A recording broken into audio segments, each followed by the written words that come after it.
अपनी गली के बाहर जब 4 बच्चे इकट्ठे होंगे कोई मुसलमान देखेंगे वो उसको मारते झिटकेंगे नहीं बिल्कुल भी, क्योंकि झिटक एक बार की होती है। उन छोटे बच्चों के आप क्या मन में डाल रहे हो, और बच्चे हंसते से थप्पड़ मार रहे भटैक। उसकी मैडम कह रही मजा नहीं आया, पीठ पे भी मार भटैक। क्या हो रहा है ये, क्या हो रही है? मतलब स्कूलों के अंदर टीचर मारे किसी को समझ में आता है? हाँ, योगी जी से हमारा जरूर निवेदन है कि मुजफ्फरनगर के स्कूल पे बुलडोजर कब चलेगा। आज हमारा समाज इस ओर हो चुका है कि एक औरत का बलात्कार भी होता है तो उसको मीडिया में ऐसे खबर चलती है, क्या हुआ उस रात, क्यों हिल रही थी गाड़ी, क्यों कांप रही थी गाड़ी, वो अकेली क्या कर रही थी, दुपट्टा बाहर लटका था गाड़ी के। मदरसों में पढ़ते हैं तो ये आतंकवादी बता देते हैं, स्कूलों में जाओ तो बच्चों से पिटवा देते हैं। मतलब बच्चा जाए तो जाए कहाँ? नमस्कार, मैं दामिनी शर्मा, सजग भारत में एक बार फिर से आप सभी का स्वागत करते हैं। देखिए, मुजफ्फरनगर से नेहा पब्लिक स्कूल जो इस वक्त लगातार ट्रेंडिंग पर चल रहा है, एक ऐसा जिसको शिक्षा का मंदिर बोला जाता है। अगर उसी शिक्षा के मंदिर में बच्चों को बच्चों से पिटवाया जाए या हिंदू मुसलमान का जहर घोल दिया जाए तो किस प्रकार के हालात इस देश के बन सकते हैं, यह सोचने की बात है। वही हुआ मुजफ्फरनगर के नेहा पब्लिक स्कूल में, जहां पर एक टीचर ने एक विशेष समुदाय, एक मुसलमान स्टूडेंट को और उन्हीं को पूरी क्लास से पिटवाया। हालांकि जो खबरें आ रही हैं, जो चीजें आ रही हैं, वो अलग अलग एंगल जो है वो सामने आ रहे हैं। एक शिक्षा का मंदिर, आप तो प्रोफेसर भी हैं, आप खुद जो है वो बच्चों को पढ़ाते हैं और एक वक्ता भी हैं, पार्टी से भी जुड़े हुए हैं, आप ज़मीनी हकीकत पर भी जो है धरातल पर भी चीज़ों को देखते हैं और समाज सेवा भी जो है लगातार करते हैं। पूरा मुद्दा आपने सुना कि मुजफ्फरनगर में किस प्रकार से एक बच्चे को अगर पूरी कक्षा के सामने उन्हीं बच्चों से पिटवाया जा रहा है जो उसके साथ के हैं, तो किस प्रकार का क्या घोला जा रहा है। देखिए, सबसे बड़ी बात है कि स्कूल नहीं रहे, नफरत का अड्डा बन चुके हैं। और ये मैडम, ये अध्यापक, हम लोग स्कूलों में पढ़े, हमें सिखाया जाता था कि भारत एक धर्मनिरपेक्ष राज्य है, भारत के अंदर सभी धर्मों का सम्मान होता है। हमें ये सिखाया जाता था कि जाति धर्म से ऊपर रह के सोचा जाता है। उसके लिए हमारे देश के अंदर जो लोकतांत्रिक अधिकार है हमारे, उसको कुचला गया है। आप इस बच्चे को मारना क्या दिखाता है? तीसरी चौथी क्लास के बच्चे को क्या पता हिंदू मुसलमान क्या होता है? बिल्कुल नहीं पता। बड़ी बात यह है कि ये बच्चे को आप मत सोचो कि मुसलमान को टारगेट किया। आप ये देखो, क्लास में पढ़ने वाले 50 हिंदू बच्चों को तुमने आतंकवाद की ट्रेनिंग दे दी, तुमने उनके मन में जहर घोल दिया, तुमने उनके मन में नफरत के बीज बो दिए, तुमने ये साबित कर दिया कि वो बच्चे आगे चल करके अगर कहीं तलवारें लेकर उसे काटेंगे तो वो जायज है। और उसके बाद मैडम कह रही है मजा नहीं आया, इतना धीरे मार रहा है और तेज मार।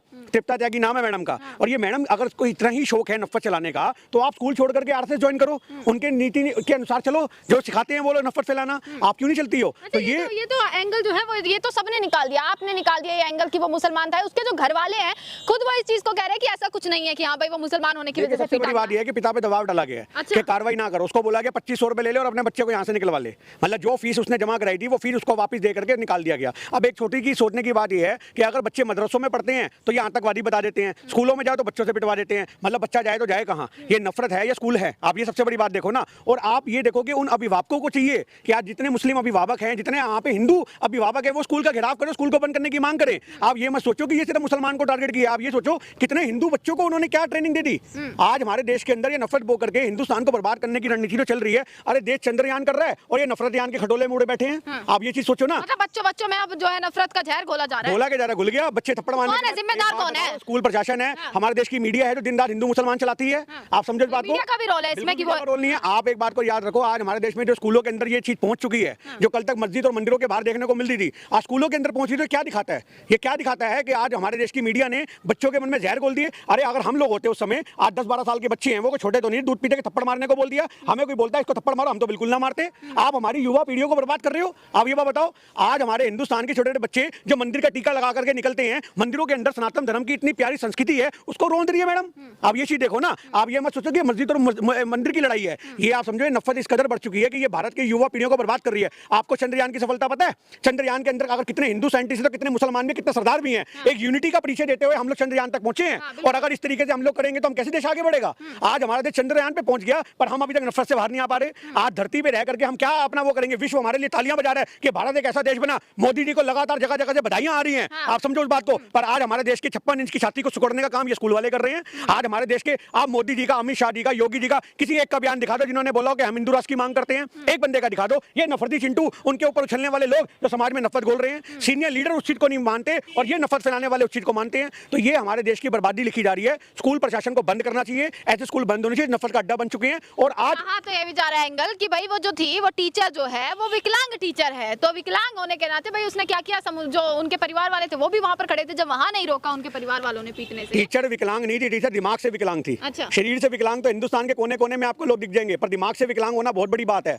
आज जो दिमागी विकलांग हो चुकी है, जो नफरत ढूंढ रही है, आप ये सोचो कि आपने वीडियो देखी है, 38 सेकंड की वीडियो है जो घूम रही है जगह जगह, और एक 22 सेकंड की वीडियो उसके बाप की घूम रही है। उसका बाप हाथ जोड़ के कह रहा है हमें कार्रवाई नहीं करनी, तू भी डर गया। आप समझो आज परिवार से भी हमारा बहुत बड़ा सवाल है, जब तुम अपने बच्चे का स्टैंड नहीं लोगे, तुम समाज के लिए खड़े नहीं होगे, तो तुम्हारे बच्चे का कौन खड़ा होगा? आज तुम लोग डर रहे हो, अरे क्यों डर रहे हो? तुम प्रशासन के साथ जाके वहां पे स्कूल में कार्रवाई की मांग करो, कोर्ट के अंदर केस डालो, मुकदमे करो, क्यों नहीं करते हो तुम लोग? वो तो कह रहे हैं कार्रवाई हो। देखिए मेरी उनके जो है पिताजी से अभी बात भी हुई है, इरशाद जी उनका नाम है, उनसे मेरी बात हुई है। उन्होंने ये चीज कही कि हम बस सरकार से ये कहेंगे कि भाई आप जो है टीचर पर कार्रवाई कीजिए, इसके अलावा कुछ नहीं कहेंगे जी, ये लोग डर चुके हैं। आप समझो आज हमारे देश में मुस्लिम कौम का हम समर्थन करते हैं इस बात को लेकर के उनके साथ कुछ गलत होता दिखता है, तो अगर हिंदू कौम क्या गलत होता है हम उनका भी समर्थन करते हैं। पर आज की डेट में अगर आप लोग घरों में चूड़ियां पहन के बैठ जाओगे और आप लोग डर के माहौल के अंदर जियोगे, तो आपके बच्चों को इंसाफ नहीं दिलवा सकता। आप समझो आज पिता कह रहा है, आज मीडिया के अंदर जो वो बयान दे चुका है उसका मायने नहीं रखता। मीडिया में वो बोल रहा है कि नहीं मुझे कोई कार्रवाई नहीं करनी, तो आप ये बात बताओ, तुम्हारे को फोन पे वो जो मर्जी कहता फिर उसका पिता। पर आज हमारे देश के अंदर ऐसा चाहिए कि आप स्कूल के साथ खड़े बिल्कुल मत हो। समाज के सभी हिंदू लोगों को, सभी सिख लोगों को और सभी समाज के जो सामाजिक संगठन है उनको स्कूल को बंद करने की मांग करनी चाहिए, क्योंकि स्कूल आज आप ये मत सोचो कि मुसलमान टारगेट है। मैं बार बार वही बात बोलूंगा, इसकी वजह से हमारा देश टारगेट हो रहा है, इसकी वजह से हमारे समुदाय टारगेट हो रहे हैं। त्यागी मुसलमान होती खुद तो आज क्या होता, या यही चीज एक हिंदू बच्चे के साथ हुई होती तो क्या होता? तो जगह जगह अभी तक आपको रैलियां चल रही होती दिख रही होती, जगह जगह तांडव हो रहा होता, जगह जगह आज सारे हिंदू संगठन जो भाई लोग हैं हमारे वो जाकर के रैलियां निकालते हैं। बिल्कुल सही करते हो, मुसलमानों से ज्यादा तो एकता नहीं होती ना। मैं क्या कहना चाह रहा हूँ, बिल्कुल सही करते हो। मुसलमानों में होती है, एकता से मतलब नहीं होता। आप समझो इस बात को, यहाँ एकता की तो बात ही नहीं हो रही। यहाँ कौन सा धर्म युद्ध लड़ना है जो एकता चाहिए हमें? यहाँ तो इंसाफ की बात करनी है और जाके गिराव करना है स्कूल का। आप ये देखो ना, आप इसको यहाँ से क्यों तोड़ रहे हो एकता? भाई बुलडोजर थोड़ा चलवाना है, आप समझो इस बात को। पर हाँ, योगी जी से हमारा जो निवेदन है कि मुजफ्फरनगर के स्कूल पर बुलडोजर कब चलेगा? आप नफरत के खिलाफ मतलब आप ये मांग नहीं करेंगे कि टीचर को आप स्कूल नहीं है, स्कूल नहीं है, वो नफरत का अड्डा है। आप समझो इस बात को, क्योंकि आज उसके स्कूल के समर्थन करने वाले जो लोग हैं, आज टीचर है, प्रिंसिपल है, कौन निकल के आया आप बताओ? किसी ने बयान दिया कि हम इसको बाहर करते हैं या नहीं करते हैं? अरे 10-12 साल का बच्चा और जो थप्पड़ मारने वाले हैं उन छोटे बच्चों के आप क्या मन में डाल रहे हो? और बच्चे हंसते से थप्पड़ मार रहे, भटैक। उसकी मैडम कह रही है मजा नहीं आया, पीठ पे भी मार, भटैक। क्या हो रहा है? क्या हो रही है? मतलब स्कूलों के अंदर टीचर मारे किसी को समझ में आता है, क्लास के बच्चों को पकड़ के पिटवाया जाए कि ये मुसलमान है इसको मारो, ये तो समझ में नहीं आता। मुसलमान है या इसने अपना काम नहीं किया, या कहा जा रहा है कि भाई टेबल सुनाने को गई थी वो नहीं? मैं कह रहा हूँ ना सुनाए, बाहर निकाल दो स्कूल के। एक बहाना था। आज की डेट में बच्चा बिल्कुल अगर आज की डेट में बच्चा नहीं पढ़ रहा तो आप स्कूल के घर वालों को बुलाओगे, उसके पेरेंट्स को बुलाओगे। अगर वो फिर भी नहीं सुनता, स्कूल के टीसी पकड़ाओगे, कहोगे बाहर निकल भैया, उसको जहां पढ़ना होगा वो पढ़ लेगा। पर तुम धर्म के आधार पे बच्चे पिटवाओगे और आप ये मत सोचो कि मुसलमानों की बात है। ना, मैं आपको फिर बोल रहा हूँ, ये एक मुसलमान की वजह से 50 हिंदू बच्चों को उन्होंने आतंकवाद और नफरत के बीच बो दिया, उसके लिए जिम्मेदार कौन है? उन बच्चों को मजा आ रहा है थप्पड़ मारने पे। आप सोचो इस बात को। वो आप अपनी गली के बाहर जब 4 बच्चे इकट्ठे होंगे, कोई मुसलमान देखेंगे वो उसको मारते झिटकेंगे नहीं, बिल्कुल भी, क्योंकि झिटक एक बार की होती है। आप याद रखना, एक बार एक आदमी अगर खून कर देना, उसके हाथ खुल जाते हैं, उसे फिर फर्क नहीं पड़ता वो कितने खून कर रहा है। पहली बार खून करते हुए आदमी के हाथ कांपते हैं, पहली बार बलात्कार करते हुए आदमी सोचता है बलात्कार करते हुए, उसके बाद तो वो चीज का आदी हो जाता है, उसको मजा आने लगता है चीजों के अंदर। और वो बच्चों को जब तुमने पिटवा दिया तो उसके बाद उन बच्चों के हाथ इतने खुल चुके हैं, वो पकड़ पकड़ के मुस्लिम टोपी वालों को फटाफट चपेड़े मारेंगे। आप समझो उधर से मुसलमान जवाब देंगे, यही हमारा देश रह जाएगा। विपक्ष नहीं निकाला है क्या? क्योंकि देखिए सरकार का कोई नुमाइंदा इस पर कुछ नहीं बोला, चाहे वो खुद योगी आदित्यनाथ हो, उन्होंने भी इस चीज पर कोई कुछ बोलेगा ही नहीं, कोई कुछ बोलेगा ही नहीं। अभी आपने हिंदू की बात की थी तो अभी तक सारे लोगों के ऊपर मुसलमानों पे लगा था, देखो इनकी तो कौम ही मुस्लिमों की, ये देखो आतंकवादी है। अगर आपने पूछा था ना कि अगर कोई मुसलमान करता तो क्या होता, तो ये टैग लग जाता, देखो ये आतंकवादी कौम है, हिंदू बच्चे को टारगेट किया।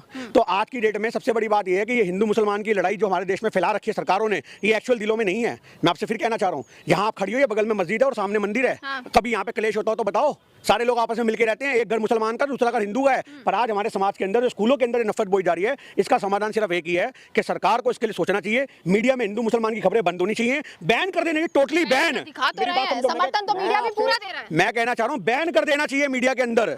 आप समझो इस बात को, करते रहे, चाहे मेवात में कुछ भी होता रहे, कितनी रैलियों पर जो है पत्थर। मैं आपसे क्या कहना चाह रहा हूँ, हिंदू मुसलमान के मुद्दे खत्म कर देने चाहिए मीडिया में, जो डिबेट के मुद्दे बनते हैं। एक समुदाय जो है वो पत्थरबाजी करता रहे, ना दिखाए, मीडिया दिखाए ना, लोगों तक पहुंचे ही ना खबरें की। क्यों ना पहुंचे? नफरत को तुम उजागर करोगे, हवा दोगे, हैं आप आग लगाओगे समाज के अंदर, आप ये काम करोगी। अगर आप लोगों को टीआरपी मिल रही है तो आप अपनी टीआरपी के लिए, अपना पैसा कमाने के लिए देश को आतंक में झोंक दोगे, आज सारे समुदायों को आपस में लड़वा दोगे, ये देश की पूरी प्रस्तुत करोगे।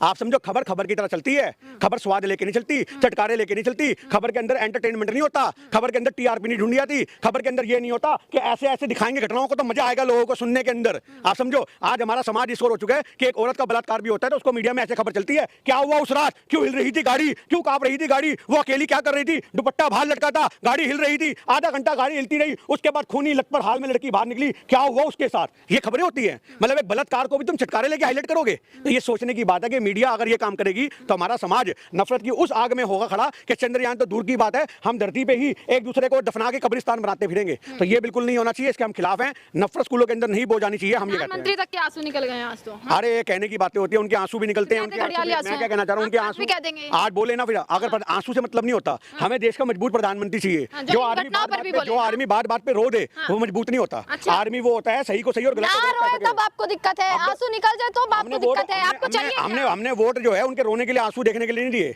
हमने वोट इसलिए दिया, हमने समर्थन इसलिए किया सरकार का कि समाज के अंदर भाईचारे का पैगाम दे सके। इमोशन आप मेरे से ले रहे हो, मेरे में इमोशन नहीं, गुस्सा है मेरे अंदर, आप समझो। ये इमोशन किस बात के होते हैं भाई? आप स्कूल को बंद करो, ताला लगवाओ, स्कूल के अंदर कार्रवाई करो, मैडम को हवालात में डालो। मैडम के ऊपर होनी चाहिए ना कार्रवाई, पूरे स्कूल की बात क्यों कर रहे हैं? अगर स्कूल वाले प्रशासन वाले स्कूल पे कार्रवाई नहीं करते मैडम पे, तो फिर आखिर आपके पास क्या रास्ता बनता है? क्या करेंगे फिर? स्कूल बंद होना चाहिए, अभी होगी कार्रवाई। क्या वीडियो में दिख गया मार दो, उसके आगे नहीं होगा कार्रवाई। मेरी बात सुनिए, हमें तो अपने देश की न्याय व्यवस्था समझ नहीं आती। सारे आम वीडियो में दिख रहा थप्पड़ मारे आ रहे हैं, उसको भी कहते जांच कमेटी बैठाई जाएगी। अरे कौन सी जांच कमेटी है? आप ये बात बताओ, मैं आपका चश्मा लूं और अभी तोड़ दूं, वीडियो में कैप्चर हो जाएगा, उसके बाद भी कहेंगे जांच होगी। जांच किस बात की होगी? मेरे हाथ कांप रहे थे, मेरे ऊपर भूत का साया था, जो मैंने चश्मा लिया और तोड़ दिया। किस चीज की जांच करोगे? मेरे को पर्दों पे लेके जाओगे, मुझे हकीमों पे लेके जाओगे, मेरी कौन सी जांच करोगे? या मैं पागल हूं ये जांच करोगे? मेरे मेडिकल टेस्ट होंगे, वकील ये चेक करवाएगा सरदार पागल था या सरदार था, क्या था, क्या जांच करवाओगे? सरेआम मैंने चश्मा उतार के आपका तोड़ दिया, पर इस पे जांच होगी। ये समझ नहीं आता है जांच कौन सी होती है और कब खत्म होती है, इतने में मुद्दे दब जाते हैं। ये जांच हमें आज तक समझ नहीं है हमारे देश की, बस यही हम कहना चाहते हैं। चलिए, इसी के साथ गिन्नी सानी हमारे साथ मौजूद थे और लगातार जो है मुद्दा अब बढ़ता जा रहा है, क्योंकि मुजफ्फरनगर में जो भी कुछ हुआ है एक ट्रेंडिंग पर न्यूज बन गई है, और कब उन्हें गिरफ्तार किया जाएगा, सस्पेंड किया जाएगा। हालांकि जो है खबरें ये भी आ रही हैं कि बच्चे को अब स्कूल से बाहर निकाल दिया गया, बच्चा भी सहमा हुआ है। जितनी हमने बातचीत करी है, बच्चा कुछ बोलने की भी कंडीशन में नहीं है, क्योंकि जिस प्रकार का माहौल उसने देखा, उस पूरे माहौल ने बच्चे को सहमा दिया है कहीं ना कहीं। और इसी के साथ तमाम खबरें आप तक पहुंचाते रहेंगे, देखते रहेगा सजग भारत। आपका बहुत बहुत शुक्रिया।